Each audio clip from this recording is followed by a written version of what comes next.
ओम नमः सिद्धेभ्यः। ओम नमः सिद्धेभ्यः। ओम नमः सिद्धेभ्यः।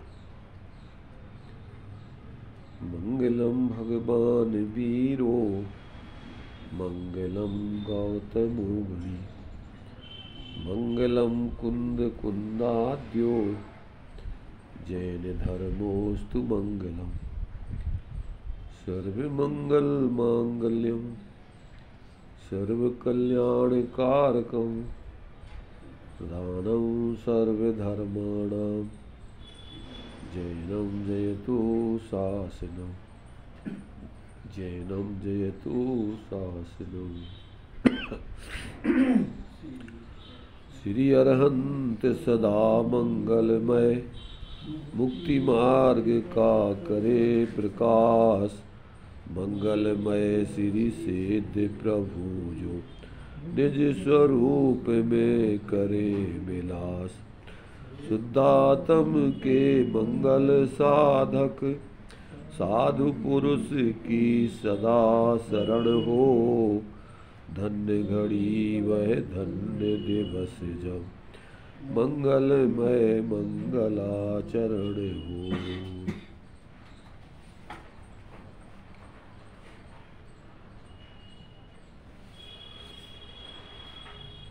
चर्चा अपनी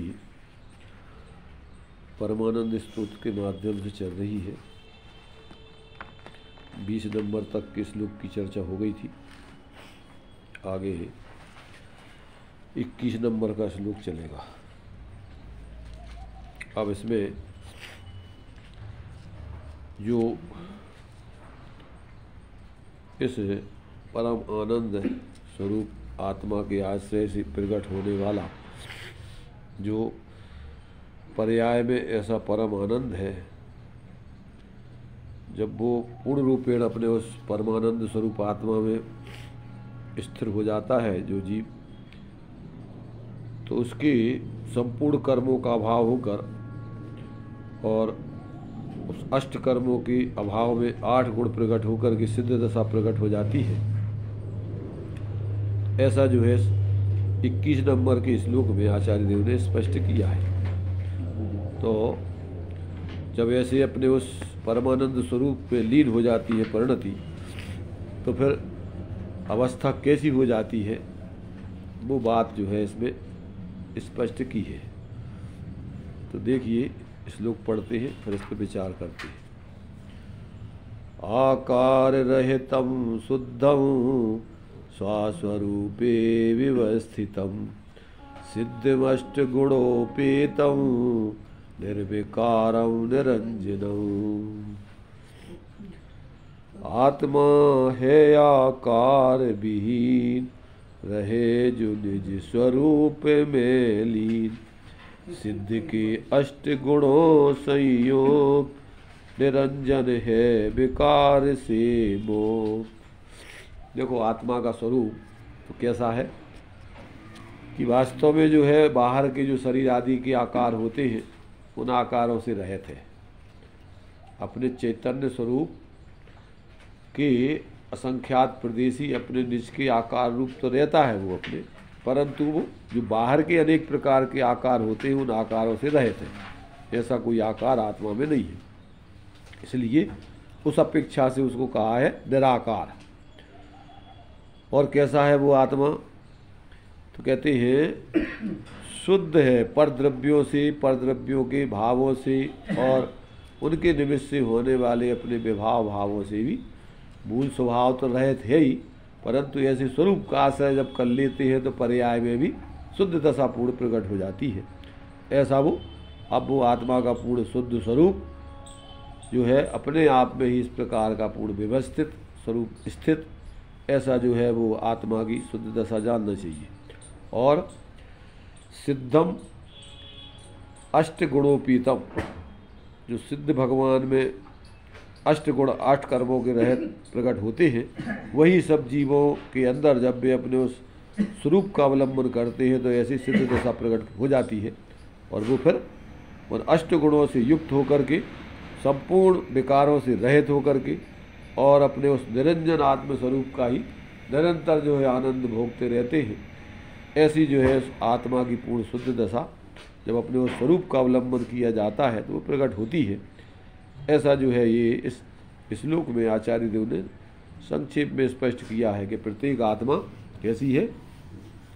प्रत्येक आत्मा आकार से रहित, अर्थात जो शरीर आदि के आकार है उन आकारों से रहित, ऐसी आकार रहित शुद्ध स्वस्वरूप में व्यवस्थित, अपने ही स्वरूप में अनादिकाल से अनंत काल तक प्रत्येक द्रव स्थित रहता है, वो पर में नहीं रहता है। पर अज्ञान दशा में जीवों को ऐसा भ्रम होता है कि जैसे अपन शरीर आदि रूप हो गए हो, राग आदि रूप हो गए हो और बाहर के संयोगों से अपनी जो है स्थिति जो है विशेष हो गई हो, ऐसा उसको भ्रम होता रहता है। तो ऐसा जो है यहाँ पर आओ कि वो आत्मा वास्तव में जब अपने मूल स्वरूप को समझ लेता है, उसका आश्रय करता है, तो पर्याय में भी उसी प्रकार से फिर अपने उस स्वरूप में पूर्ण स्थित होकर के, और जो सिद्ध भगवान में अष्टगुण प्रकट होते हैं वैसे ही अष्टगुण सभी आत्माओं में प्रकट हो जाते हैं जो ऐसे अपने स्वरूप की आराधना करते हैं। और संपूर्ण पराश्रत जो विकार भाव होते हैं, मोह राग द्वेष आदि के, सुख दुख आदि के भाव, वो सब समाप्त हो जाते हैं। ऐसे निर्विकार दशा को प्राप्त होकर और संपूर्ण मल से रहित होकर निरंजन, संपूर्ण प्रकार के संयोगी भावों से रहित, ऐसी वह अपनी पूर्ण शुद्ध दशा, निरंजन दशा, मलिनता से रहित दशा प्राप्त कर ली जाती है। ऐसा जो इस 21वें नंबर के छंद में आचार्य देव ने संक्षेप में स्पष्ट किया है।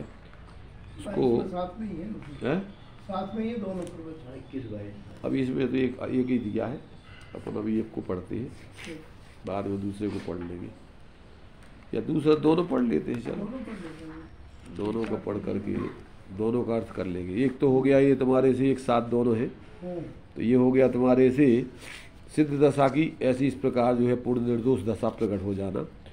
अब जैसे सिद्ध भगवान है, अब ये तो सिद्ध भगवान का स्वरूप ऐसा बताया, पर वैसे तो सब आत्माओं का है। अब उसी को यहाँ पर इस 22वें छंद में भी वही बात सिद्ध की है कि जो सिद्ध भगवान का स्वरूप है, तो कहते हैं तत्सदृशम निजात्मान प्रकाशाय महीयसे सहजानंद चैतन्यम यो जानाति स पंडिता। क्या कहा? जैसे सिद्ध भगवान है उनके ही समान प्रत्येक आत्मा का स्वरूप है, अपनी आत्मा का स्वरूप है। तो कहते हैं उस सिद्ध सदृश ही अपनी निज आत्मा को जो क्या करता है, जो ऐसा जो है अपने उस सिद्ध समान अपनी आत्मा को क्या है प्रकाशित कर लेता है, अनुभव कर लेता है, जो जान लेता है। तो कहते हैं ऐसे उस सहज आनंद स्वरूप चैतन्य रूप प्रकाश जिसमें विद्यमान है, ऐसा ही वास्तव में जो है जो जान लेता है वही सच्चा बुद्धिमान है, पंडित है, ज्ञानी है, धर्मात्मा है। ये बात जो है इस छंद में की है आचार्य देव ने। जानता निज को सिद्ध समान वही पंडित जानो विद्वान, सहज आनंद रूप चैतन्य प्रकट करने वाली है धन्य। जो ऐसी आत्मा को अपने प्रकट कर लेती है जो आत्मा, तो कहते वही आत्मा धन्य है, वही समझदार है, विद्वान है, पंडित है, और वास्तव में उसी का जीवन सार्थक और सफल हो जाता है। ऐसा इस 22वें नंबर के छंद में दोनों का जो है एक दूसरे से संबंधित है। ये दोनों छंदों का एक साथ इसमें अर्थ अपन ने पढ़ लिया है। अब इसका विस्तार में जो खुलासा किया गया है, उस विस्तार में खुलासा को अपन देखते हैं। देखिए 136 पेज यहाँ कहते हैं कि अंतर्दृष्टि बल से जो सिद्ध सदृश आत्मा के स्वरूप को जान लेता है, उसका ज्ञाता हो जाता है, वही पंडित जानना चाहिए, विद्वान जानना चाहिए। और बाकी वास्तव में कहने की बात विद्वान है, समझदार है, बाकी तो परमार्थ दृष्टि से उनको आचार्य पागल कहते हैं, मूर्ख कहते हैं, अविवेकी कहते हैं, मोह के नशे में जी रहे ऐसा कहते हैं। ऐसा जानना चाहिए। अब इसका जो है देखिए स्पष्टीकरण जो दिया हुआ है विशेष, उसको पढ़ते हैं। जो अपने आत्मा को जान लेता है वही वास्तव में पंडित है। अपने आत्मा को किस प्रकार जानना चाहिए? जैसा सिद्ध भगवान का आत्मा है, उसी प्रकार मेरे आत्मा का स्वरूप है। इस जीव में दीनता, गरीबी, क्लेश क्यों उत्पन्न होता है कि इसमें जो अपूर्व निधि भरी हुई है, स्वयं ही यह ज्ञानानंद है, उसका पता नहीं, उसकी सुध नहीं तो बाहर में एक पुस्तक और है कमलेश जी बाह्य पदार्थ से सुख की आशा रखता है। बस यही इसके क्लेश का कारण है। जो चीज अपनी कुछ नहीं, उसमें इसने लगाव किया है, बस यही दुख का कारण है। प्रगट सिद्ध है कि जो कुछ भी बाहरी समागम है वह मेरा नहीं। धन, स्त्री, पुत्र, कुमित्र, कुटुंब, मकान आदि सभी कुछ देख लो, अपने आत्मा का कुछ लगता है क्या? अरे आपकी आत्मा का तो यह देह भी कुछ नहीं है। तो जब सबसे निराला है यह आत्मा, तो ऐसा क्यों नहीं जानते? सच जानने की इच्छा सबको रहती है कि मैं जो कुछ जानूं तो सच जानूं। इसलिए लोक में आपका कोई सहाय ना होगा। यह सब भ्रम है कि मेरे बहुत आज्ञाकारी पुत्र हैं, स्त्री है, मित्र है, बहुत कमाई है, मेरा नाम है, ये मेरे लिए शरण है। यह पूरा भ्रम है। और ऐसा धोखा है कि जो इस भ्रम में रहेगा उसे अचानक किसी दिन बड़ा कष्ट सहना पड़ेगा, और जन्म मरण के कष्ट मिलना तो उसके लिए एक निश्चित सा ही है। इससे भाई बाह्य पदार्थ का शरण मत मानो, शरण समझो अपने ही आत्मा को।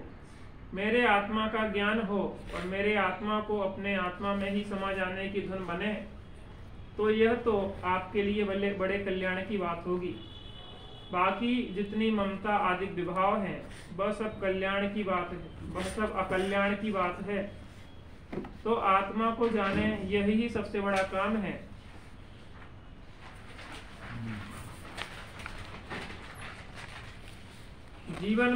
इस जीवन में कैसा है आत्मा? सिद्ध भगवान की तरह है। सिद्ध भगवान का आत्मा अकेला है। वहाँ शरीर भी नहीं, कर्म भी नहीं, विषय कसाय के परिणाम भी नहीं, ज्ञानानंद का पिंड है। उसी तरह यह मैं आत्मा भी स्वभाव से ऐसा ही ज्ञानानंद का पिंड हूँ। जो संयोग है, जो समागम है, उसको दृष्टि में न रखे। अभी जब हम अपने आत्मा का बोध करते हैं तो आत्मा के सिवाय अन्य चीज पर दृष्टि मत रखे, अन्यथा पर का परिचय हो जाएगा और वह ज्ञान प्रधान बन जाएगा और आत्मा का बोध हो जाएगा गौण। तो जब आत्मा का ज्ञान करने चले तो इस देह को भी दृष्टि में न लीजिए, कर्म को दृष्टि में न रखें, विषय कसायों को भी माया जाल समझें। ये मेरे अस्तित्व से स्वयं नहीं हुए हैं, यह कर्म की छाया है। मैं तो ज्ञानानंद का पिंड हूँ। सो जिसने सिद्ध भगवान का स्वरूप जाना उसने अपने आत्मा का स्वरूप भी जाना। इसमें अभी देखो जो यहाँ धन, स्त्री, पुत्र और जो कुमित्र छप गया ना इसमें, और कुटुंब नहीं, इधर कुटुंब में लगाना था, पहले लग गया कुटुंब है तो कुमित्र हो गया उधर। मित्र कुटुंब होना चाहिए। नहीं सुनो तो ये टुंब अलग रहेगा, वो टूकू में जुड़ेगा। मित्र बोल अलग और कु जोड़ना था कुटुंब के साथ। कुटुंब में दो बार मित्र लिखोगे और एक बार वो मित्र में कु जुड़ेगा और चलो अब अपन को समझना ही है इसमें कि देखो जब दो प्रकार की दृष्टियां हैं, एक बहिर्दृष्टि, एक अंतर्दृष्टि। जिसको अपन बोलते हैं अंतरात्मा और बहिरात्मा। तब सीधे सीधे उसके अर्थ है, बहिरात्मा माने बाहर में आत्मा पने की कल्पना करना अपने आत्मा से, वो बहिरात्मा। और अंदर में जो अपना उपयुक्त स्वरूप आत्मा है, ऐसा अनंत गुणात्मक अमूर्तिक प्रदेशों का पुंज। तो अब वो चूंकि क्या है, इन आंखों से अपन को दिखता नहीं है। आज तक जीव की ये चर्म चक्षुओं से ही देखना रहा है और उसको ऐसे लगता है जैसे अपन आंखों से देख रहे हो, कान से सुन रहे हो, नाक से सूंघ रहे हो, जबान से चख रहे हो, स्पर्शन इंद्री से छू के जान रहे हो। तो ये तो क्या हो गया है कि जैसे कोई खिड़की में से झांके तो ऐसे वो कोई देखेगा या खिड़की देख रही, खिड़की तो एक निमित्त मात्र है, झांकने वाला तो उसमें कोई अलग है। तो ऐसे ही आत्मा के लिए ये पांचों इंद्रियां तो खिड़कियां हैं उसकी। खिड़की। अब जिस खिड़की में से झांकोगे तो उस खिड़की का विषय दिखेगा तुम्हें। भाई जैसे अपन अपने मकान में चारों तरफ खिड़कियां लगी हो तो अपन जिस खिड़की से झांको उस खिड़की के सामने दृश्य दिखेगी, दूसरे दृश्य नहीं दिखेगी। ऐसे ही अपनी पांचों इंद्रियों के अलग अलग विषय हैं।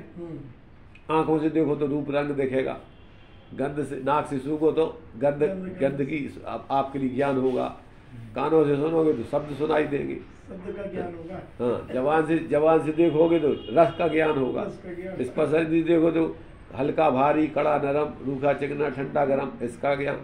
तो ये सब अलग अलग विषयों माने दिशाओं को देखने वाली इंद्रियां हैं, पर वो देखने वाला इन सब से अलग है। अब क्या होता है कि अज्ञान दशा में जिनको देखता है तो वैसे लगता है जैसे आंखों से देख रहे हो और ये चीज़ें अपने रूप हो गई हो, उनमें स्टैंड की कल्पना कर लेता है। फिर ये भ्रम खड़ा होता है। जब ये अपनी सत्ता स्वतंत्र देखे कि ये इंद्रियां तो वास्तव में खिड़की के समान है और अंदर देखने वाला मैं जीव हूँ अलग, और जिस ज्ञान से मैं देख रहा हूँ वो अपने आप में ज्ञान वास्तव में ज्ञान जो है वो आत्मा का है और आत्मा ही है अभेद दृष्टि से। ऐसा पर उस ज्ञान को, चूंकि छदमस्त का ज्ञान एक समय में एक में लगता है, तो अब ये अनादिकाल से बाहर की तरफ लग रहा है, इसलिए अपने स्वरूप को भूला है। और जब एक बार ये अंतर में अपनी दृष्टि करके बाहर से अपनी दृष्टि हटाकर एक बार भी अपने अंतर में झांकेगा तो इसके लिए कोई अलौकिक आत्मा का स्वरूप भाषित होता है, और वो एक बार भाषित हो जाए उसमें अपने लिए जो शांति और निराकुलता है, आनंद है, फिर उसको बाहर में कहीं कोई रुचि रस नहीं रह जाता है। पर आज तक इसने अपने स्वरूप की तरफ देखा ही नहीं। भाई क्या है कि अब बाहर की तरफ इंद्रियों का विषय बाहर और आदत पड़ी हुई है पर कोई इंद्रियों से जानने देखने की, तो अब ऐसे लगता है जैसे अपन अगर इनके माध्यम से नहीं देखेंगे तो फिर हमारा क्या रह गया। और फिर जिनकी संगी है मन है तो फिर जो इंद्रियों से देखते हैं उनके बारे में जो गाली विचार करता रहता है, इंद्रियों से जानता देखता है और फिर कल्पनाएं करता रहता है मन से बैठे बैठे कभी भी। तो अब ये सबसे बड़ी इसकी समस्या है। इसलिए यहाँ कह रहे हैं कि भैया एक बार भी जिसने अंतर्दृष्टि करके अपने उस ज्ञान स्वरूप सहज आनंद स्वरूप आत्मा को देख लिया तो फिर वास्तव में इसके लिए बाहर की कोई चीज़ें रुचेंगी नहीं, उसमें कहीं कोई रस आएगा ही नहीं, देखने की इच्छा ही खत्म हो जाएगी, क्योंकि उसके सामने फिर इसके लिए बाहर की चीज़ें देखने में कोई रुचि रस नहीं महसूस होता। वहाँ क्योंकि अपना कुछ है ही नहीं, क्या देखना वो। तो ये जो है यहाँ ये कहा है कि एक बार जिसने अपनी अंतर्दृष्टि करके अपने उस सहजानंद स्वरूप आत्मा के दर्शन कर लिए वही समझदार है, विद्वान है, पंडित है। बाकी कोई भी समझदार विद्वान पंडित नहीं जानना। सब बाहर में उलझे हुए हैं जो अपने स्वरूप को भूल कर, तो वे सब अज्ञानी है, मूर्ख है। आचार्य तो कह रहे हैं जो अपने स्वरूप को नहीं जानते हैं तो वे क्या है, भूले हैं अपने को, और भूले हैं और वो फिर क्या है, बाहर में फूले हैं और बाहर में रोते रहते हैं। बाहर की अनुकूलताएं प्रतिकूलताएं काल्पनिक और उसी में हर्ष विषाद करते रहते, और वही संसार का कारण है। भूल में बाहर में भूले, बाहर में फूले, बस वहीं से जो है फिर क्या कर रहे हैं, कल्पनाएं कर करके सुखी दुखी अपने को मानते रहते हैं। बाहर में अपन ने जो चाहा जैसा ऐसा परिणमन इसका हो जाए, हो गया तो प्रसन्न हो गए, और फिर उसका परिणमन तुम्हारे हिसाब से नहीं हुआ तो दुखी हो गए। अब चूंकि वो परिणमन तो उसकी अपनी योग्यता से होता है, तो कभी कैसे होता कभी कैसे, ये मानता है कि अपने करने से हो रहा है, अपने सोचने से हो रहा है। अब ये सबसे बड़ा इसका भ्रम है। तो यहाँ आचार्य कह रहे हैं कि भैया देखो, आज तक तुमने अपने जिसमें तुमने अपनी रुचि की है, जिसको अपना माना है, जिसको निज में अपना कहता, वो सब छोड़ मुझे चल देता है, और मैं आकुल व्याकुल हो लेता, व्याकुल का फल व्याकुलता है। तो आज तक इसने क्या है, बाहर में मोह ममता की और बाहर की चीज़ें इसकी हुई नहीं, इसलिए निरंतर ये परेशान रहता है, आकुलित रहता है, दुखी रहता है, भयभीत रहता है। भय तो लगा ही रहता है हमेशा। क्यों? क्या भरोसा तो है ही नहीं इसको, इसके हिसाब से किसी का परिणमन होता नहीं है। कभी होता दिखता है तो वो भी उनकी अपनी योग्यता से हो रहा है, पर इसको भ्रम हो जाता है कि जैसे अपने सोचने से हो गया। तो ये जो है यहाँ ये कह रहे भैया ये जितने भी तेरे लिए जो चीज़ें दिखाई दे रही बाहर में वे सब तेरी नहीं है। ये धन, स्त्री, पुत्र, कुटुंब, मकान आदि सब कुछ देख, ये सब तेरी आत्मा, वास्तव में इनका कोई संबंध नहीं है। और तो दूर कहते जहाँ देह अपनी नहीं, जब एक क्षेत्र आपका ही संबंध ये शरीर ही आत्मा अपना नहीं है तो बाहर के तेरे कहाँ से हो जाएंगे सब पदार्थ। इसलिए कहते हैं इन सब को तुझे निरंतर जानने की, देखने की, इनके बारे में सोचते रहने की तेरी जो बुद्धि बनी रहती है, यही तेरी मोह बुद्धि है, यही तेरी सम्यक बुद्धि नहीं है। रात दिन इन्हीं की सार संभाल में लगा रहता है और ये तेरे होते नहीं है। आखिर में फिर क्या करता है, पछताता रहता है, दुखी होता रहता है। तो कहते भैया अब तू जो है समझ ले, अभी तेरे लिए सब सामने दिखाई दे रहे हैं सब चीज़ें, और ये सारी चीज़ें सबकी ऐसे ही हो रही हैं। तो ये सिर्फ सब तेरा भ्रम है? क्या है ये सब भ्रम? इसको तू भ्रम माने क्या होता है? भ्रम है मतलब धोखा है, नहीं है जैसा तू मान रहा है। भ्रम माने क्या? शंका भी होता है। शंका अलग चीज है। भ्रम माने होता तेरे लिए धोखा, गलत मानना। अरे जैसे नरक मरीज का में हिरण को पानी दिखाई दे रहा है तो उधर पानी तो है ही नहीं, अब वो पानी मान करके दौड़ता है, पानी मिलता नहीं है, इसलिए परेशान होता रहता है। इसलिए जैसे जो है मृग मरीज का में हिरण क्या है कि वो जल मान करके दौड़ता है, पर वहाँ तो जितना जितना दौड़ता जाता है वो और दूर होता जाता है, और दूर होता जाता है, फिर और दौड़ता है पर जल नहीं पाता है, प्राण गंवा देता है। तो जल नहीं पावे, प्राण गंवावे, भटक मरता। ऐसे ये जीव वस्तु पराई माने अपनी भेद नहीं करता, इनमें भेद मैंने विचार ही नहीं करता कि हम कर क्या रहे सब। रात दिन देख रहा है प्रत्यक्ष, सब लोग सब छोड़ के जा रहे हैं और उनको क्या कह देता है कि अरे वो चले गए, अब वो चले गए, आज वो चले गए। अरे भाई तेरे लिए भी तो यहाँ कब तक रहना है? आचार्य देव ने भी दृष्टांत दिया गया, जंगल में आग लगी और चारों तरफ से आग लगी है और लोग जलते हुए दिख रहे हैं, और ये देख के क्या, अरे वो जल गए, अरे वो जल गए। अरे भाई थोड़ी देर बाद तो वो तेरे पास भी आने वाली है आग, तू कब तक बचेगा? हैं? चारों तरफ। हाँ, जब तक तू अगर वास्तव में इन संयोगों में ही मूर्छित होकर जीता रहेगा तो ये संयोग तो तुझे छूटना है एक दिन, और छूटेंगे और छूटे ही है। हाँ, तो ऐसा जब तक ये नहीं जानता है तब तक इसका भ्रम दूर नहीं होता है। तो यह सब भ्रम है कि मेरे बहुत ये सब आज्ञाकारी है? और ऐसा ये धोखा है कि जो इस भ्रम में तू रह रहा है, अचानक किसी दिन ये बड़ा कष्ट, क्योंकि जो जितना भ्रम में है वो उतना बड़ा परेशान होता है, दुखी होता है, जितना मूर्छा उतनी ज़्यादा धक्का लगता है फिर उसको। तो कहते हैं ये तुझे एक दिन जन्म मरण होने पर तेरे लिए फिर बहुत ही कष्ट होने वाला है। इसलिए भाई बाह्य पदार्थों का शरण मत मानो, शरण मानो तो एकमात्र अपने आत्मा की शरण है, परमार्थ से। और व्यवहार में देखो तो शुद्धात्मा पंच गुरु जग में शरणा दो। अगर व्यवहार से कहो तो पंच परमेष्ठी है, वे तुम्हारे लिए सही स्वरूप बताएंगे। तो इस प्रकार से ये यहाँ पर जो है इसमें कि जिस जीव की अंतर्दृष्टि बनती है ऐसी निराकार आत्मा के देखने की, वही वास्तव में समझदार है, विद्वान है, और वही इसके लिए कल्याणकारी है आत्मा का, और इसमें किसी प्रकार कल्याण बाहर में नहीं है। तो ऐसा बोध जब इस आत्मा को हो जाता है और बाकी सारी चीज़ें इसको क्या है गौण हो जाती हैं, तो फिर ये सब कुछ है बाहर में व्यवहार में देखते हुए भी, जानते हुए फिर किसी प्रकार से उनमें एकत्व बुद्धि नहीं करता है, तो और अपने को अपना स्वरूप जानता है, तो फिर क्या है इसको बाहर में रहते हुए, जीते हुए और यहाँ से जाते हुए में कोई तकलीफ नहीं होती है। रहते में भी वो दुखी नहीं होता है क्योंकि उनके परिणमन से अप्रभावित रहता है, और जाते समय भी इसको तकलीफ नहीं, क्योंकि पहले से इसने समझ रखा है।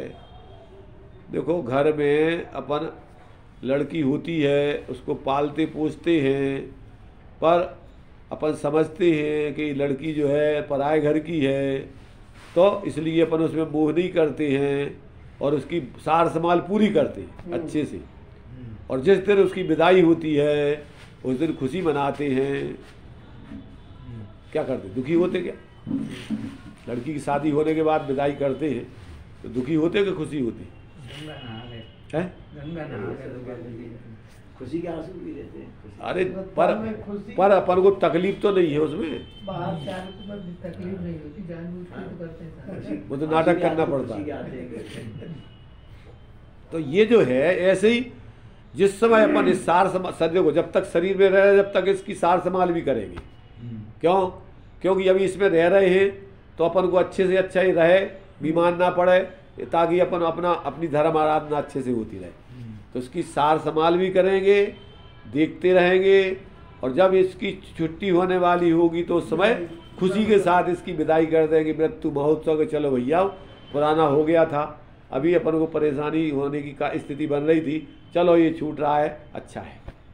अब वैसे तो अपना जिसका घर अपना चैतन्य स्वरूप ही रहने का, परंतु अभी अपन को चूंकि जब तक पूर्ण स्वरूप में स्थिर नहीं हुए तो अभी दूसरी जगह चलेंगे तो वहाँ भी अच्छे से अच्छा अपन को स्थान मिलेगा।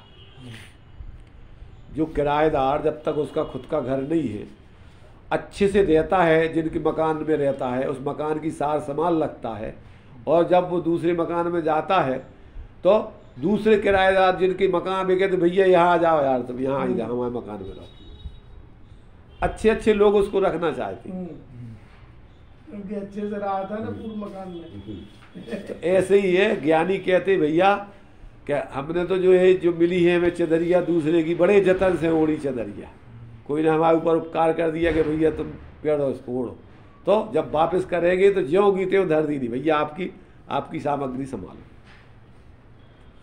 तो ये समझदारी का काम है कि आप बराबर दूसरे की चीज़ को दूसरी समझ के उसका उपयोग भी करो, परंतु खराब मत करो, उसको सावधानी रखो। और जब वो लेने आ जाए तो प्रसन्न होगा कि भैया हम यही सोच रहे थे कि कब आप आ रहे लेने को, तैयार हैं तो आप ले लो। ईमानदार खरीदार और बेईमान खरीदार। ये जो है इस प्रकार से अपन को यहाँ जो अंतर्दृष्टि जिसकी हो जाती है तो वो व्यक्ति इस प्रकार से बिल्कुल निर्लिप्त भाव से जीता है संसार में, कहीं कोई अकड़ पकड़ नहीं रखता है। और बढ़िया जो है यहाँ से जब तक संसार में दूसरी पर्याय में जाता है तो प्रसन्न होकर के विवेक पूर्वक बढ़िया आनंद के जाता है, तो उसको कोई समस्या नहीं। अब आगे दिया है कि सिद्ध सदृश आकार रहे शुद्ध आत्मा के ज्ञाता ही वास्तव में, जो आत्म तत्व के ज्ञाता हैं वे ही वास्तव में लोक में समझदार माने जाएंगे, वे ही विद्वान हैं और उनको ही जीवन में कहीं कोई समस्या नहीं आती है। और जो लोग इस प्रकार से अपने को सिद्ध समान अंतर में अपनी आत्मा के दर्शन करते हुए निराकार रूप अनुभव नहीं करते, वे जीव यहाँ पर भी बहुत दुखी रहते हैं, परेशान होते हैं और आगे भी परेशानी उनको भोगना पड़ती है। तो ये बात इसमें सिद्ध की गई है।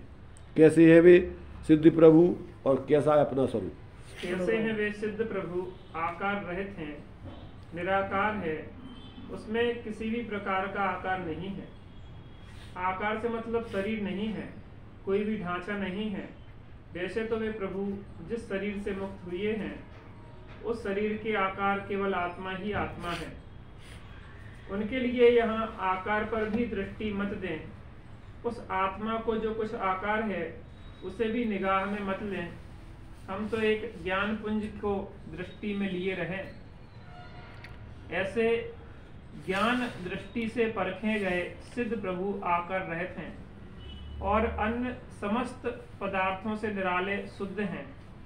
शुद्ध का अर्थ है कि जिसमें किसी पर पदार्थ का संबंध ना हो, पर पदार्थ से निराला अलग केवल ज्ञान मात्र आत्म तत्व, उसको समझिए शुद्ध।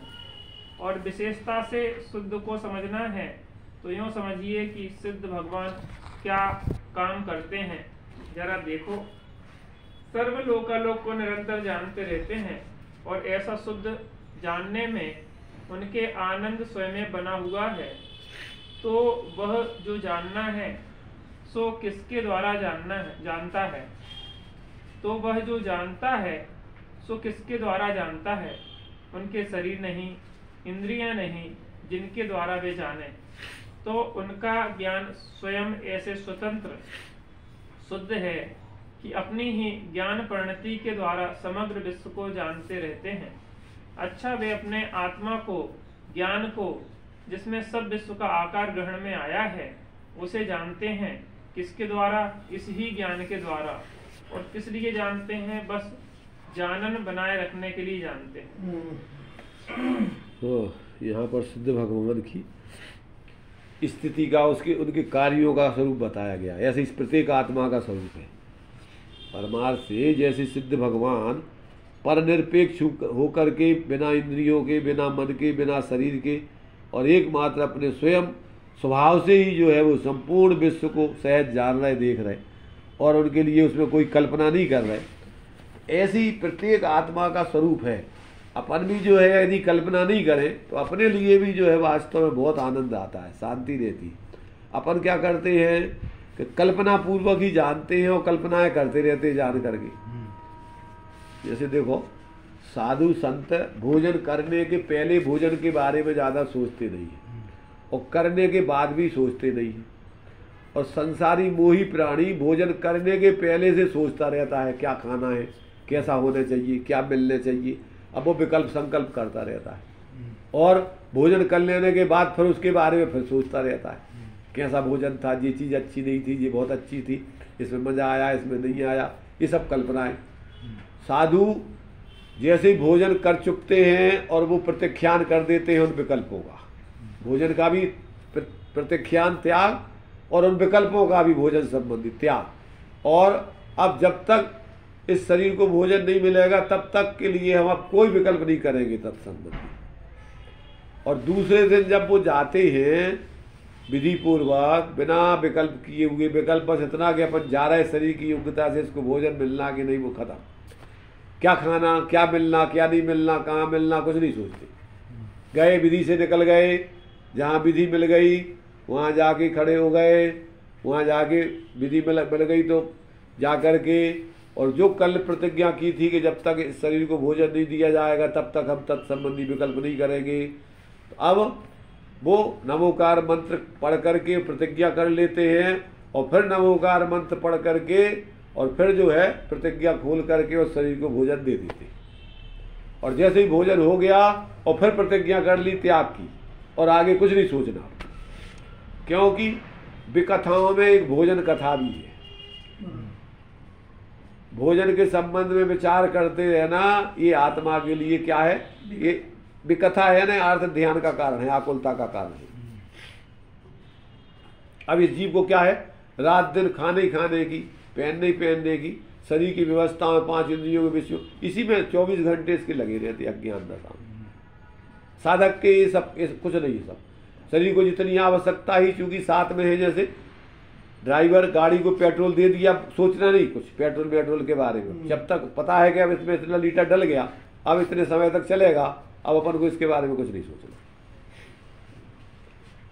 ऐसे ही ज्ञानी जीव तो इस शरीर संबंधी जो है अपने लिए जो है जितनी जरूरत है आत्माराधना के लिए साथ में रह रहा है, तो ईमानदारी से विवेक पूर्वक इसके लिए योग्य भोजन दे देते हैं और फिर ज्ञाता बन करके अपनी सहज साधना करते रहते हैं।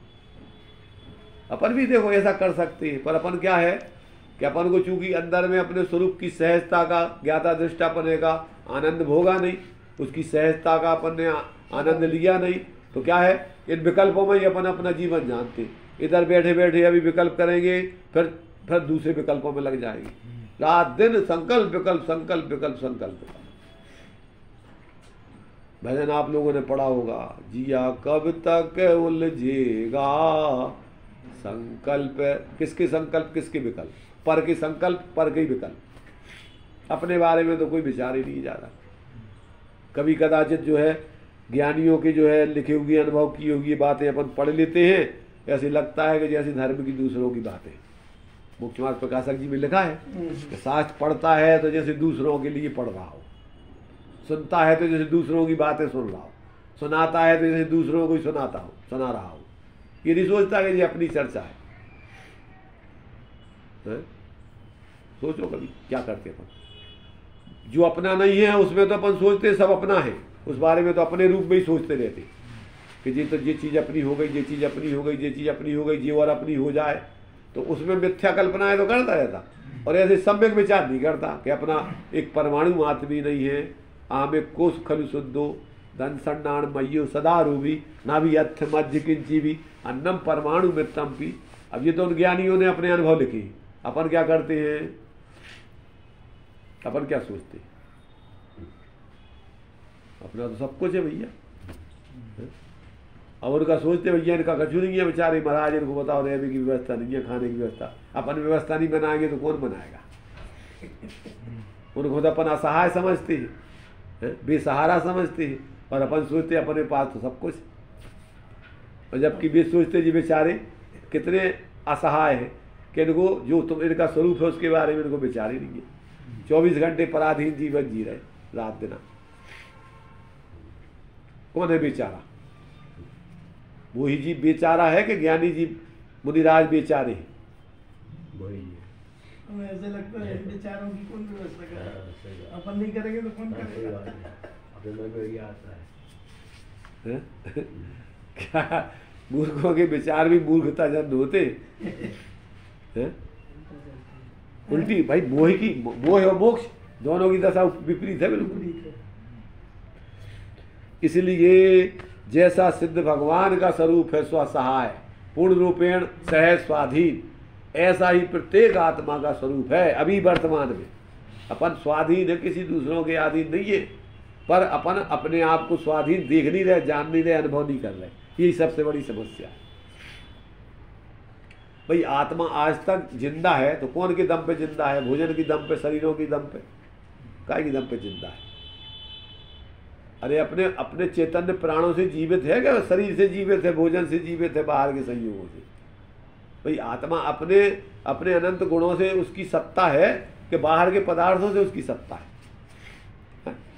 गुण पर्यायवत द्रव्यम, अपने ही गुण पर्यायों में द्रव्य व्याप्ता है, उसी से उसकी सत्ता है, अपने गुणों से, अस्तित्व आदि गुणों से, कि दूसरों के कारण से जी रहा है, उसकी सत्ता है। बहुत बड़ा भ्रम है अज्ञान दशा। इसलिए कहते भैया पहले सिद्ध का स्वरूप देखो, ये भी पहले तुम्हारे जैसे थे और आज उनकी दशा जैसी है वैसे ही तुम्हारी दशा है, दशा करना चाहिए। पूजन में बोल लेते रेडीमेड पूजन, वर्तमान जो आपका वह भविष्य मम जान। इसके पहले क्या है? भूतकाल जो आपका वह मेरा वर्तमान, और वर्तमान जो आपका वह भविष्य मम जान। किससे कह रहे? भगवान को नहीं पता है? अरे भोले भगवान तुझे नहीं पता, तू समझ भगवान ने तो बताई है ऐसा कि भैया तेरा सबका स्वरूप ऐसा ही है मेरे जैसा।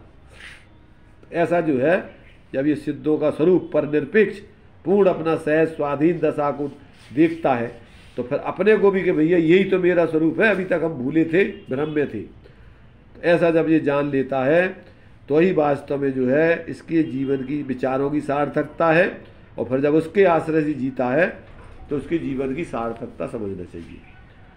अब लौकिक जानन व प्रभु के जानने में भिन्नता जानना चाहिए। लौकिक लोगों के जानने में और प्रभु के जानने में क्या अंतर है, क्या भेद है, अब इसके बारे में विचार करो। प्रभु कैसे जान रहे देख रहे हैं और अपन कैसे जानते देखते हैं अज्ञान दशा में, सोचो उसका। यहाँ जैसे यहाँ के लोग कोई चीज जानते हैं तो उसका प्रयोजन कुछ और रखते हैं, मिल जाए, मेरे पास रहे, उपभोग करूँ, मौज लूँ, विषय लूटूँ आदि। लेकिन सिद्ध भगवान जो जानते रहते हैं सारे विश्व को, उनके जानने का क्या प्रयोजन है? बस जानना, बना रहना, यही प्रयोजन है। अब देखो उनकी जो पद्धति है उस पद्धति को देखकर अपने में ये बात घटा सकेंगे कि हम ये गलती कर रहे हैं इसलिए दुखी हैं। मैंने हम में और उनमें क्या गलती हो रही है? मैंने हम में क्या गलती हो रही है? वे किस कारण से दुखी है? वे किसी के किस प्रयोजन से जान रहे हैं? कोई प्रयोजन नहीं, जानना उनका स्वभाव है। और अपन क्या करते हैं? जानते देखते हैं तो कोई प्रयोजन से जानते देखते हैं। देखते हैं बाजार में अपन तो क्या के लाने देखा थे भैया, अपन को अच्छे से अच्छी सब्जी खरीदना है, अच्छी चीज़ अपन को मिल जाए है, अपन को अच्छी से अच्छी चीज़ मिल जाए तो अपन उसमें प्राप्त करने के लक्ष्य से देखते हैं, उसमें अच्छे बुरे की कल्पना करते हैं। तो ये कल्पना है। तो बस अब ये कल्पना नहीं करें अगर तो क्या है, बस अपन देखो विचार करो भगवान देख रहे जान रहे और अपन भी जान देख रहे, तो अपने सामने समस्या काय की है, कहाँ गलती हो रही है, अब उनसे अपन मिलान कर लो तो गलती समझ में आ जाए तो गलती छोड़ दो। हाँ, तो अपनी गलती, हाँ यहाँ पे कहते हैं सिद्ध भगवान जो कर रहे हैं उसमें गलती का नाम नहीं है, वे पूर्ण निर्दोष है। जैसा वे करते हैं वैसा ही कुछ मेरी क्रियाएं होती तो फिर मेरे को कोई क्लेश नहीं होता। अगर अपन भी ऐसे ही सहज ज्ञाता होते, कोई उसमें कल्पनाएं नहीं करते, तो अपने लाने में कोई परेशानी नहीं थी। तो प्रभु जानते हैं और जानने के लिए जानते हैं, अपने ज्ञान के द्वारा जानते हैं और अपने ज्ञान में जानते हैं। कहाँ जानते हैं प्रभु? अपने ज्ञान में स्वतंत्रता से जानते हैं। और जानते भी क्या है? अपने ज्ञान के आकार को। तो जहाँ 6 कारकों में ऐसी स्वतंत्रता बसी है, इसे कहते हैं शुद्धता। समस्त कारक समूह की प्रक्रिया से उत्तीर्ण हो जाएं, उसे भी शुद्धता कहते हैं। समस्त बाह्य पदार्थों से निराला हो, उसे भी शुद्धता कहते हैं। शुद्ध भगवान शुद्ध हैं। मैंने यहाँ पर देखो 6 कारक क्या है, कहते हैं 6 कारक की प्रक्रिया से उत्तीर्ण हो गए, जो मैंने जिनमें कोई 6 कारकों के भेद नहीं रह गए, सब एक ज्ञानात्मा की सामान्य रूप से रह गए। तो एक तो वो शुद्धता है कि जिसमें कोई कर्ता कर्म करण संप्रदान अपादान अधिकरण आदि के भेद प्रभेद खत्म हो गए। और दूसरी बात क्या हो गई कि बाहर के सारे संयोगों से अलग अलग हो गए वे, उस अपेक्षा से शुद्धता हो गई। तो ऐसे सिद्ध, ऐसा ही वास्तव में प्रत्येक आत्मा का स्वरूप है, जिसके लिए कोई भी बाहर की अपेक्षा नहीं है और किसी प्रकार के भेद प्रभेद आदि उसमें है नहीं। तो ऐसा जब तक ये जीव को अंदर में अपने स्वरूप का बोध नहीं होता, तब तक उसके जीवन में इस प्रकार की कल्पनाएं, इन संयोगाधीन बुद्धियों से ये जीव निरंतर जो है आकुलित होकर के दुखी होता है। तो इस प्रकार से ये जो है भगवान के जानने में और अपने जानने में वैसे इतना ही अंतर है। अंतर यही ऊपरी जान भी विराग, यहाँ राग द्वेष मोह वितान, उन्होंने मोह राग द्वेष की कल्पनाएं करना बंद कर दिया और यहाँ निरंतर बिना मोह राग द्वेष के जानते देखते ही नहीं है। देखते ही जहर माने अपना देखना ही पूरा क्या हो, राग द्वेष मोह पूर्वक ही होता है जहाँ भी क्योंकि बाहर में देखना मात्र मोह से होता है। अगर मोह नहीं हो तो अपना देखना अपने ही को होगा, पर तरफ होगा ही नहीं। जो बाहर का देखना जानना होता है वो परावलंबी, वो सब मोह पूर्वक होता है। इसलिए यदि अपन जो है वास्तव में देखा जाए तो अगर स्वाधीन दशा को प्राप्त हो जाएंगे तो पर का जानने देखने का अपना परावलंबी भाव ही खत्म हो जाएगा और पूर्ण स्वाधीन दशा, ऐसी शुद्ध दशा सिद्ध दशा प्रकट हो जाएगी। अब प्रभु भक्ति और आत्म स्मरण का प्रभु भक्ति और आत्मा ने उसमें अपन को कर्तव्य क्या है प्रभु भक्ति आदि में, तो ऐसे कहते हैं प्रभु भक्ति के साथ में आत्मस्मरण करने का कर्तव्य। मैंने प्रभु भक्ति के लिए भगवान के ही गुणों का गान नहीं करना, वहाँ भगवान का तो एक माध्यम बना करके अपन को अपना ही स्वरूप का स्मरण करना उनके माध्यम से, ये बात यहाँ पर बताई जा रही। देखो इस आश्रम संसार में सिवाय 2 कर्तव्यों के और कोई सहाय नहीं है। प्रभु का जो शुद्ध स्वरूप है उसका ध्यान करें, ज्ञान करें और अपने आत्मा के शेष गुणों का ज्ञान करें। बस इन 2 कार्यों के करने से शांति मिलेगी और निकट काल में भी मुक्ति प्राप्त हो जाएगी। और इन 2 लक्ष्यों को छोड़ के बाकी अन्य पर ध्यान गया तो वहाँ दृष्टि बिखर जाएगी और केवल संसार की गति रह जाएगी। गृहस्थों का नियमित कर्तव्य यह है कि सुबह जिस समय सोकर जगें उस समय उसी जगह बैठे हुए 9 बार नमोकार मंत्र का जाप करें, प्रभु भक्ति करें और उसी समय आत्म कीर्तन पढ़े तो एक विशुद्धता आत्मा में आएगी। आत्म कीर्तन में आत्मा के स्वरूप की शुद्ध दलाई गई है। बाद में धम्म क्रिया से निपट कर मंदिर आकर प्रभु का ध्यान करें, पूजा करें, दर्शन करे, सामय करे, किसी भी प्रकार हो, प्रभु के ध्यान में, भक्ति में कुछ समय व्यतीत होना चाहिए। अगर प्रभु के ध्यान में कुछ समय कोई ना कोई व्यतीत करे तो फिर वे करेगा क्या, करेगा और क्या, वे परिवार ना करे, करे कुछ क्या? समय कोई ना व्यतीत करे तो फिर और करेगा क्या वो? जब अगर वो अपने स्वरूप का ध्यान नहीं कर रहा है, पंच परमेष्टि का ध्यान नहीं कर रहा है, तो और क्या करेगा? वह संसार का करेगा, वह परिवार में फंसा रहेगा, व्यापार रोजगार में पड़ा रहेगा, और पर का ही तो उसका ध्यान बना रहेगा, पर ही तो दृष्टि में रहेगा। तो पुत्र मित्र का ध्यान बनाया, उसमें कोई जीव को लाभ क्या मिलेगा? मोह राग द्वेष, आत्मा का लाभ है क्या? आत्मा के ध्यान में मैं सबसे निराला केवल ज्ञानानंद स्वरूप मात्र हूँ। ऐसे ज्ञानानंद पिंड सिद्ध भगवान का स्मरण करके अपने आप के स्वरूप की सुध भी लेते रहें, तो ही अपने लिए भगवान का स्मरण करना सार्थक है। पर ऐसा पढ़ते हैं, एक जाप आता है सोहम सोहम सोहम सोहम सोहम, क्या अर्थ होता है? अजपा जाप बोला जाता है।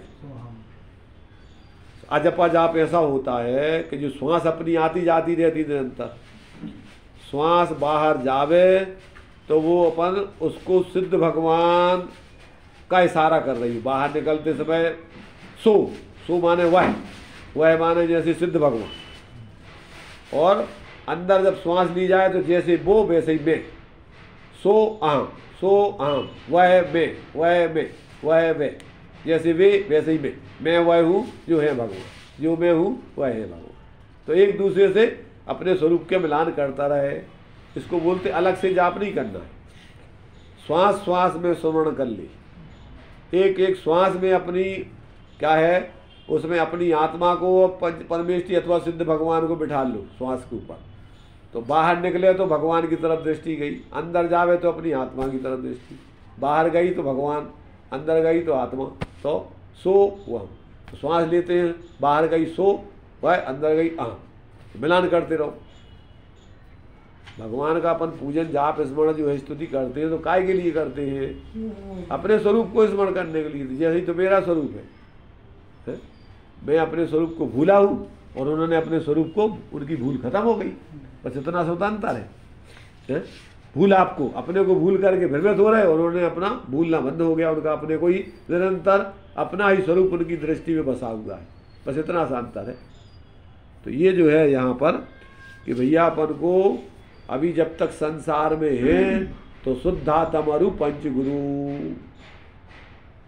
दोनों का ही अपन को बाहर में आए तो पंच परमेष्टि से अपने जीवन को देखो मिलान करो कि देखो जीवन तो ये है, और फिर अंतर में जब बाहर में विकल्पों में थक जाए तो अंदर में अपने उस निर्विकल्प स्वरूप का आनंद भोगो।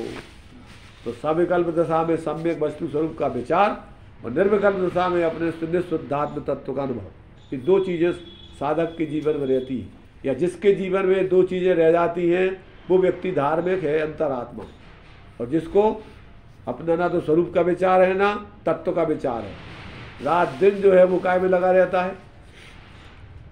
अभी अपन ने 4 प्रकार की आत्मा पढ़ी थी, कौन कौन सी? अंतरात्मा, बाहरात्मा, और श्लोक पढ़ा था अपन ने एक, उत्तमा स्वात्म चिंता स्यात् देह चिंता च मध्यमा, अधमा काम चिंता स्यात् पर चिंता अधमाधमा।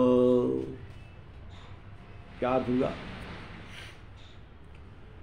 एकमात्र अपनी आत्मा का ही ध्यान चिंतन हो वो तो श्रेष्ठ है, उत्तम है।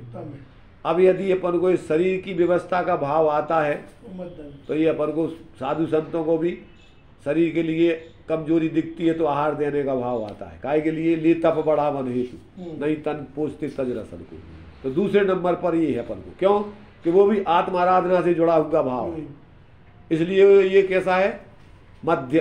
उत्तमा स्वात्म चिंता स्यात् देह चिंता च मध्यमा, और अधमा काम चिंता स्यात् इच्छाओं की पूर्ति करने का भाव आते हैं, 5 इंद्रियों के विषय पोषण करने के भाव आते हैं, तो ये तो निकृष्ट भाव है।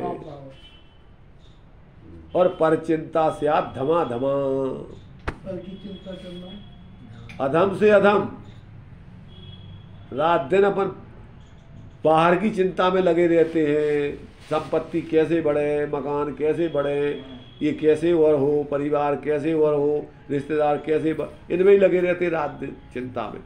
तो ये अधम से अधम है, निकृष्ट से निकृष्ट है, अदम से अदम कार्य होगा। तो दो चीजें बतलाई, व्यवहार से अपन को या तो अपन तत्व का विचार करें या शरीर आदि का आत्माराधना के लिए व्यवस्था बनाएं, और उत्तम में अपने स्वरूप का ही ध्यान चिंतन करें। बस दो चीजें सिर्फ बस है, इसके अलावा तीसरे में गए तो समझ लो उतर गए तुम अपने स्वरूप से, धर्म से बाहर। अब विचार करो अपना क्या चल रहा है 24 घंटे। तो इस प्रकार से ये अपने लिए यहाँ पर कि जो जीव इस प्रकार क्या करते हैं, सिद्ध प्रभु का स्मरण करते हुए अपने आत्मा का स्मरण उसमें ला करके वो फिर उधर चले जाते हैं बाहर से हट के, तो कहते हैं ये ही वास्तव में व्यवहार परमार्थ का कारण बनता है। और यदि उसके माध्यम से अपन अपने स्वरूप तक नहीं आवे तो फिर वो औपचारिक रह गई तुम्हारी भक्ति पूरी, या तो कोई लौकिक प्रयोजन से करता है, या कोई भैया अपना जो है ये काम बन जाए चलो अपन विधान करा लो फलानो करा लो, तो ये तो पाप भाव है उल्टा। धर्म के क्षेत्र में भी तुमने लौकिक प्रयोजन साधा, इससे तो पुण्य भी नहीं होता है। इस प्रकार ये तुम्हारी जो है यहाँ एक एक इसमें अपने लिए बहुत ही सुंदर तरीके से बात दी। एक पॉइंट और है जिससे पहले श्लोक 21 नंबर से संबंधित, सिद्ध सदृश स्वरूप व्यवस्थित आत्म तत्व के ज्ञाता का ही पांडित्य समझना चाहिए। कैसे हैं सिद्ध प्रभु, अपने स्वरूप में व्यवस्थित हैं, प्रत्येक पदार्थ अपने स्वरूप में रहता है, लेकिन संसारी अज्ञानी प्राणियों के अपराध बन रहा है। उद्गल में कोई अपराध नहीं है, वे अपने स्वरूप में रह रहे हैं, क्योंकि जड़ में है, जड़ में रह रही है और जल गई तो राख में रह रही, जो पर्याय है उसमें चल रही है। मतलब पुद्गलों में तो कोई क्या है दोष होता नहीं है, वो तो अब शरीर अपने चतुष्टय में रह रहा हो और राख बन गई तो वो अपनी चतुष्टय, वो पुद्गल की राख में भी अपने चतुष्टय में रह रहा, उसको तो दूसरों की कोई चिंता है नहीं। ऐसा ही चल तो रहे हैं हम अपनी पर्याय में, पर मान रहे हैं और कुछ, इसलिए विडंबना जितनी आती है जीव को आती है, अन्य किसी पदार्थ में विडंबना नहीं हुआ करती। धर्म अधर्म आकाश काल अमूर्त और नित्य शुद्ध हैं, उनमें विडंबना का प्रश्न ही नहीं। पुद्गल है, भौतिक पदार्थ है, वे जो है सो है, उनमें भी कोई विडंबना का प्रश्न नहीं। एक जीव ही ऐसा पदार्थ है जिसमें विडंबना बन रही है, और विडंबना भी नाना तरह की बन रही है, सो सबको अनुभव है। किसी का चित्त कहीं है, किसी का नहीं कहीं, बाहर दृष्टि डाल रहे हैं, अपने आत्मा की सुध ले ही नहीं रहे हैं। तो जितनी विडंबना है वे सब जीव में लगी हुई है। इसलिए ये अज्ञानी प्राणी मिथ्या दृष्टि जीव अपने स्वरूप में व्यवस्थित नहीं है, ये पर की ओर दृष्टि लगाए है, उस पर से कुछ मिलेगा नहीं, और जिससे कुछ मिलना था उसमें दृष्टि नहीं, इसलिए बिल्कुल बीते रह जाते हैं, कुछ मिलता ही नहीं। किंतु सिद्ध भगवान सदा अपने स्वरूप में व्यवस्थित रहते हैं। देखो मोह का स्वाद तो अभी तक बहुत लिया, पुत्र मित्र स्त्री आदि के अनुराग में मोह तो बहुत माना, और जिन्होंने मौज माना वे जानते भी होंगे कि मौज का क्या है। मौज की सजा कितनी है? भाई मौज माना है तो उस मौज में अपन ने कितनी तकलीफ भोगी है, कितनी उसकी गुलामी करना पड़ी है, और कितनी फिर परेशानी अपन भोग रहे हैं, वो भी सबने जाना है। सिवाय आकुलता के सिवाय अशांति के और कुछ प्राप्त किया हो तो बतलाओ। इतनी बड़ी उम्र हो गई, इतनी साल इतनी उम्र निकल गई, बताओ अबे तक तुमने इस मौज में कितना आनंद प्राप्त किया है। सब कुछ कर डाला अपनी बुद्धि के माफिक, लेकिन तत्व कुछ नहीं प्राप्त किया। इसमें क्या मिला आकुलता के अलावा रात दिन 24 घंटे? आप खूब अनुभव करते होंगे कि मैंने जीवन व्यर्थी बिताया और उन विकल्पों के करके व्यक्ति कष्ट उठाया, मिला कुछ भी नहीं। हाँ, मतलब देखो क्या है, थोड़ी भी आदमी शांति से बैठ के विचार करे कि क्या कर रहे हैं अपन, इतने दिनों से अपन जो कछु कर रहे हैं उनमें मिल का रहा हूँ अपन। एक क्षण को भी व्यक्ति शांति से बैठ करके विचार नहीं करता है, दौड़ा फिरता है, रात दिन लगा रहता है, थक जाता है, रात में पड़ जाता है मुर्दे जैसा अधमरा सा, सुबह उठता है और फिर दौड़ घायल जैसा। घायल व्यक्ति को जैसे थोड़ी होश आती है तो थोड़ा घबराते, इधर उधर फड़फड़ाता है, ऐसे ही नींद खुलती है और जैसे मोह में फिर इधर उधर भागना चालू करता है और फिर थक जाता है और फिर अधमरा जैसा पड़ा रहता है। जैसे कोई व्यक्ति को कोई अच्छी मार लगे ना तो बेहोश होकर गिर जाता है और तनक बेहोश होती है, फिर भगता है, दौड़ लगाता है कि भैया अब फिर मारना पड़े, और फिर मोह में इधर उधर झपट्टे खा के और फिर थक करके फिर पड़ जाता है। राग देश का भूत लगा हुआ है। तो ये जो है, ये माने जीव को थोड़ी भी अगर थोड़ी बुद्धि हो और थोड़ा सोचे, और फिर सोच अकेले सोच के ही नहीं रह जाए, पर अंदर में कि अपना भैया जितने भी आज तक सुखी हुए हैं, देखो बाहर से दृष्टि हटा करके अपने स्वरूप का जो शांत स्वभाव है, उस अपने स्वरूप को ही अपना स्वरूप जान मानकर उसमें स्थिर होने से शांति मिलती है। बाहर में आज तक किसी को शांति मिली नहीं, मिलने की व्यवस्था नहीं। ऐसा जब ये निर्णय करेगा तो ही जो है थोड़ा बहुत कुछ उसको उपयोग शांत होने के लिए अवसर है। संतोष वृत्ति बाहर से आएगी, भैया तनक सी जिंदगी कहाँ पागलपन में अपना समय खराब कर रहे हैं। तो ऐसा यदि जब ये थोड़ा विचार करे और विचार करके थोड़ा शांत होकर के बैठ करके फिर अपने उस शांत स्वरूप का थोड़ा ध्यान कर, देखो शांति से बैठना ही अपने स्वभाव के नज़दीक पहुंचना है। जितनी जितनी कल्पनाएं शांत होती जा रही उतना उतना अपन अपने स्वभाव में ही आते जा रहे हैं। क्यों कि उसी में जैसे पानी जितनी जितनी तरंगें शांत होती जाएं तो वही पानी तो शांत हो रहा है क्या, वो तरंगें उठ रही हैं उसी में, और जिस तरंग हो रहा है वही। तो ऐसे ही अपनी कल्पनाएं जितनी छोड़त जाओ उतनी उतनी शांति स्वभाव की नज़दीकता तुम्हारी आती जाएगी। इसलिए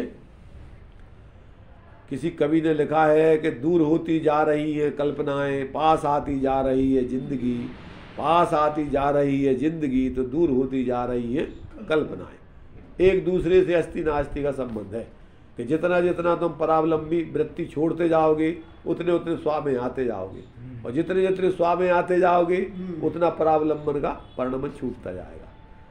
इस प्रकार बहुत ही सुंदर तरीके से ज्ञानियों ने अनुभव करके प्रैक्टिकल करके अपन को ये सारी बातें लिखी हैं। और अपन भी यदि वास्तव में सच्चे अर्थों में सुखी होना चाहते हैं, इस जीवन को सार्थक करना चाहते हैं, सफल बनाना चाहते हैं, तो थोड़ा शांत होकर के विचार करके और इन चीज़ों को मात्र सुन करके सुना करके नहीं रह जाए, उसके जीवन में थोड़ा प्रयोग करके देखें। क्योंकि धर्म तो जो है प्रयोग है, मात्र सुनना सुनाना और कहना मात्र नहीं है। इसलिए जो जीव इसमें थोड़ा भी प्रयोग करते हैं उनके लिए उसका स्वयं ही अनुभव होता है, फिर किसी दूसरे से पूछने की जरूरत नहीं होती भैया धर्म का फल क्या है। धर्म का फल उधार नहीं है, नगद है, तत्काल। जिस क्षण तुम धर्म करो उसी समय शांति मिलती है, ऐसा नहीं है कि अगले भाव में मिलेगी। इसलिए ये अपन को सारी बातें बहुत ही सुंदर तरीके से ज्ञानियों ने अनुभव करके लिखी है, और जिनको अपना कल्याण करना है वो भी प्रयोग करके देखें। चलिए। निज निधि निज में बताई, है अनंत अनंत उपकार है, उसके लिए जिनवार वंदना सतवार है।